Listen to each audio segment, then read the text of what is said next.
Glória a Deus. Graça e paz, meus irmãos, minhas irmãs. Sejam todas bem-vindos à nossa live. Antes de ler a palavra, quero agradecer aos irmãos, às irmãs que oraram em meu favor. Ontem estava com muita coceira no corpo, efeito de medicação, né, que eu tomo. Uma das consequências é essa coceira que de vez em quando dá no corpo. Mas ontem foi bem forte e eu tomei a medicação que é para combater. Ela não fez efeito, mas graças a Deus, depois da oração ontem à noite, pude dormir bem, graças a Deus, e hoje acordei completamente liberto da glória de Jesus. Graças a Deus, meus irmãos. Eu quero convidá-las para que nós façamos a leitura no Salmo de número 103. Salmo 103, o Salmo de Davi, que diz assim: Bendize, ó, ao Senhor, ó minha alma, e tudo que há em mim, bendiga o seu santo nome. Bendize ao Senhor, ó minha alma, e não te esqueças de nenhum dos seus benefícios. Quem perdoa todas as tuas iniquidades? Quem sara todas as tuas enfermidades? Quem redime a tua vida da destruição? Quem te coroa com uma bondade amorosa, tenra de misericórdia? Quem satisfaz a tua boca com coisas boas, de modo que a tua juventude se renova como da águia. O Senhor executa justiça e juízo a todos que são oprimidos.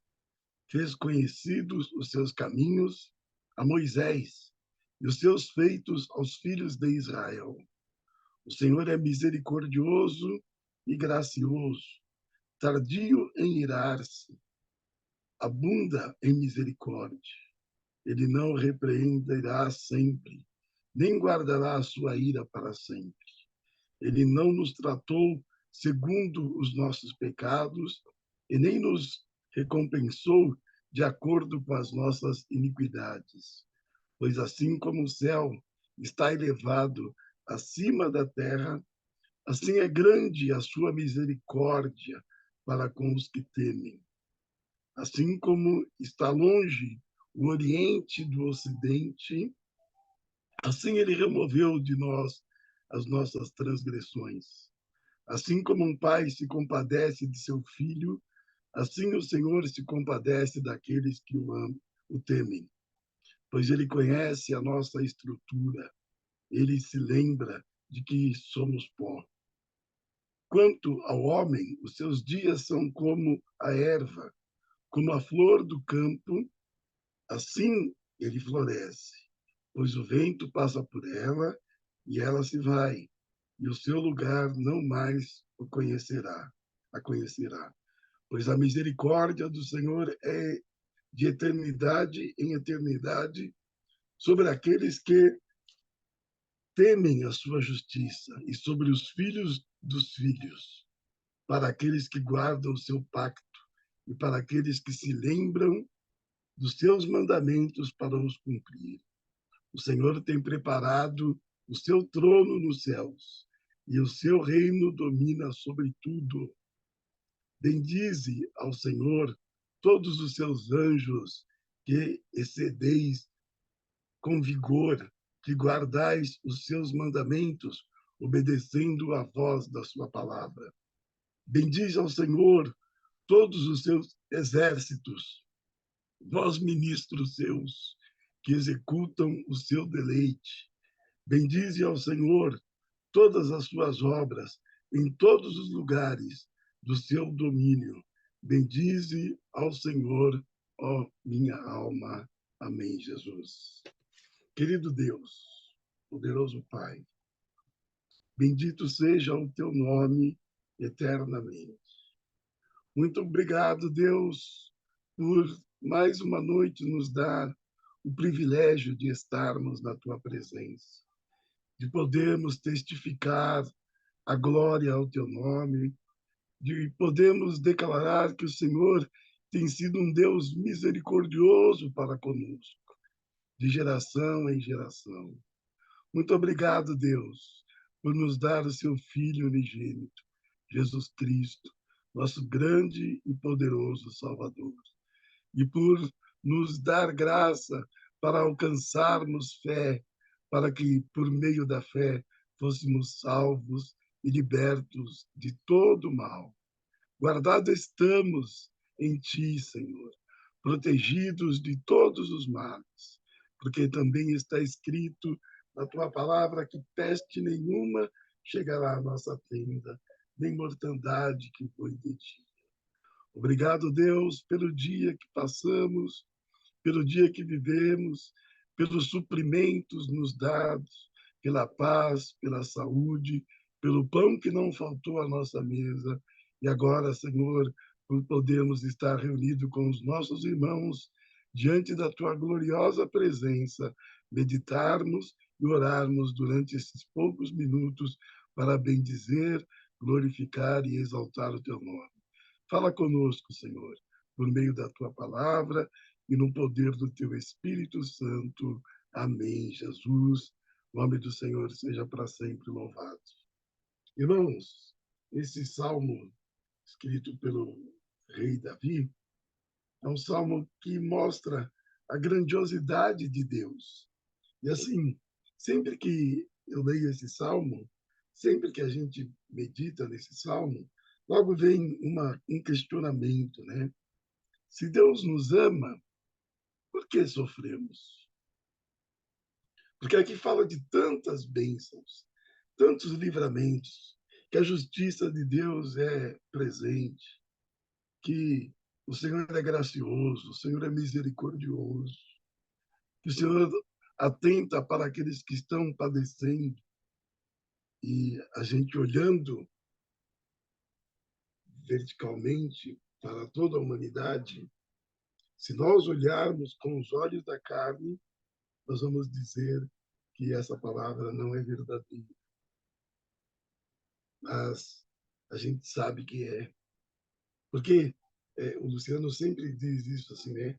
A gente precisa entender o que Deus quer dizer e o que ele não quer dizer. Porque quando a gente olha verticalmente, a gente está olhando para homens e mulheres que muitas vezes zombam da palavra de Deus, muitas vezes zombam do Senhor, que pisam o nome do nosso Deus. E o Senhor fez cada um de nós, né? Todo ser humano, físico, social, intelectual e espiritual. Então, todo ser humano ele é físico. Se nós não tivermos físico, nós estamos mortos. Social, porque nós precisamos nos relacionarmos, né? Intelectual, porque Deus nos deu o intelecto. Deus nos deu a capacidade de discernimento, de reconhecer, de ver aquilo que nos faz bem e aquilo que nos faz mal, recusarmos. E espiritual, porque nós viemos do Pai, e retornaremos para ele, para a glória de Deus. E assim como nós precisamos fazer, quando Jesus veio a este mundo, está escrito assim que crescia Jesus em sabedoria, em estatura e em graça para com Deus e os homens. Então Jesus, ele não permaneceu estático, ele não permaneceu da maneira que ele de quando ele nasceu e nem retrocedeu. Pelo contrário, ele ia crescendo, crescia Jesus em sabedoria, em estatura, né? E em graça para com Deus e os homens. Então, às vezes, a maioria, às vezes não, certamente a maioria dos seres humanos só crescem em estatura, não crescem em sabedoria. Porque não leem a palavra, não buscam a palavra, não temem a Deus, né? E não alcançam graça diante de Deus. E essa graça, ela é, quando ela está em nós, ela está também ao redor das pessoas que estão conosco, né? E lá no Êxodo 15, 26, quando Deus está quando o povo está feliz, quando o povo está diante de Deus, e Deus operando sinais e maravilhas. Eles atravessaram, eles saíram, né, do Egito, eles estavam ali atravessando o Jordão. Disse Deus assim: se ouvires atento a voz do Senhor e fizeres o que é reto diante dos seus olhos, e inclinares os teus ouvidos aos seus mandamentos e o guardares e os seus estatutos, nenhuma das enfermidades porém sobre ti que pus sobre o Egito, porque eu sou o Deus que te sara. É, que, como falou a nossa irmã Jaqueline ontem, ele é o Jeová Rafá, o Deus que nos cura. Então, quando nós estamos doentes, nós nos recorremos a Ele. Quando nós estamos tristes, nós nos recorremos a Ele. Quando nós estamos precisando de alguma coisa, nós recorremos ao nosso Deus. Mas também estamos aqui quando nós estamos bem para testificar a grandiosidade dele, a bondade dele, a misericórdia dele. Porque o Senhor, quando ele disse que nenhuma das enfermidades que veio sobre o Egito, que ele pôs sobre o Egito, virá sobre nós, mas é relativamente igual à lei da semeadura, lá de Gálatas 6, 7, 8, né? Não erreis, Deus não se deixa escarnecer, porque tudo que o homem semear, ele vai colher. Isso também ele ceifará, ele vai colher. Né? Porque o que semeia na carne colherá corrupção. Semeia na carne vai colher corrupção. Mas o que semeia no espírito receberá a vida eterna. Então, existem estas diferenças, né? Que cada um de nós precisamos reconhecer, viver e entendermos que verdadeiramente Deus é misericordioso, Deus é bom, Deus é santo, Deus nos protege, Deus nos cura, Deus nos livra do mal, né? Então, por exemplo, quando aconteceu lá em João 11, né, quando Lázaro está morto, Lázaro morre, então, quando a gente lê o versículo 3, está escrito lá, mandaram-lhe, pois, suas irmãs dizer, Senhor, eis que está enfermo aquele que tu amas. Né? Eis que está enfermo aquele que tu amas. Então, assim, eu entendo isso uma expressão muito forte. Assim, a mensagem dita que foi mandado dizer a Jesus era: eis que está enfermo aquele que tu amas. Ela nem usou o nome, né? Fala para ele que Lázaro está doente, fala para ele, quando vocês chegarem lá, fala para Jesus que aquele a quem ele ama está doente. Quer dizer, para enfatizar assim, o senhor precisa deixar tudo e vir. O senhor precisa largar tudo o que está fazendo e correr, porque aquele que tu amas está doente. Né? E Jesus não foi, nós sabemos.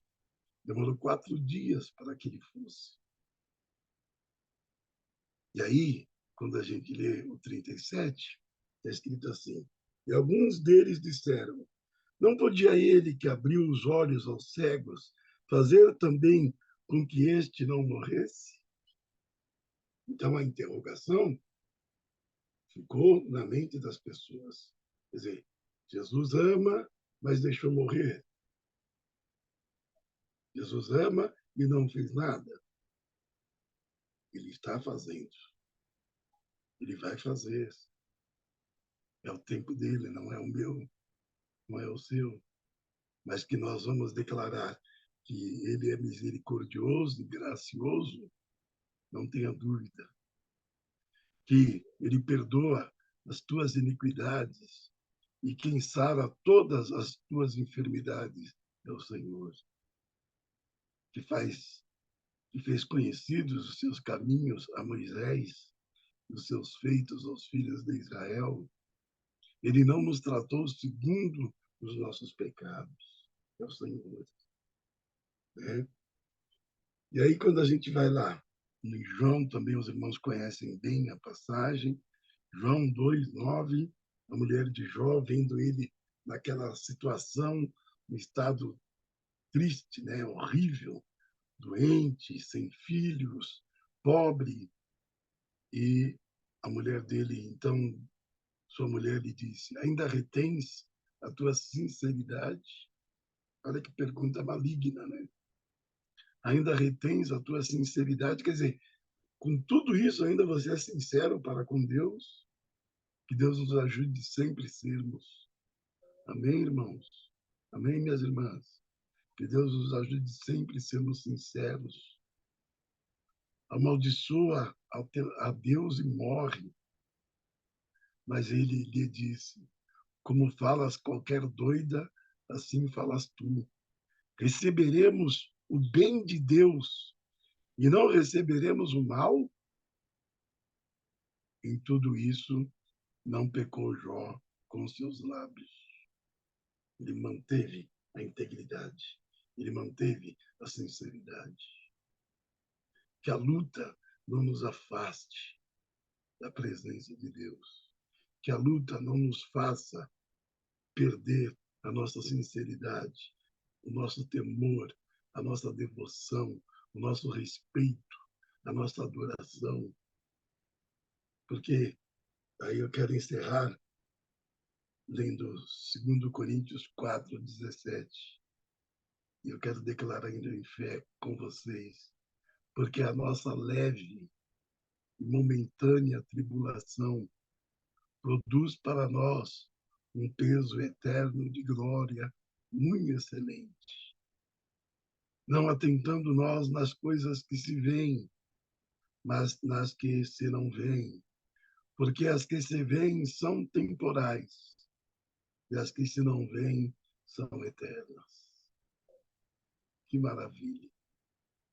Não atente para as coisas que você está vendo. Deus não é injusto. Deus não deixou de ser gracioso. E se a tua alma parou de bendizê-lo, volta a bendizê-lo. Volta a adorá-lo. Volta a glorificá-lo. Volta. Porque ele conhece a nossa estrutura. E ele se lembra que nós somos pó. Ele se lembra que os nossos dias são como a erva e como a flor do campo. Assim ele floresce, pois o vento passa por ela e ela se vai e o seu lugar não mais a conhecerá.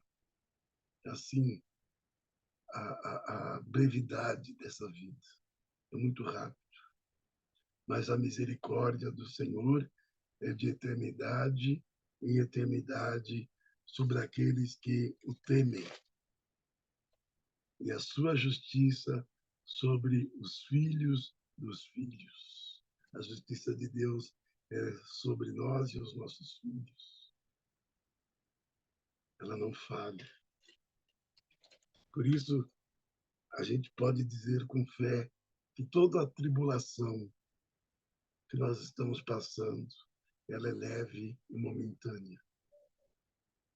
E ela vai produzir um peso de glória, assim como produziu em Jó, que manteve-se sincero.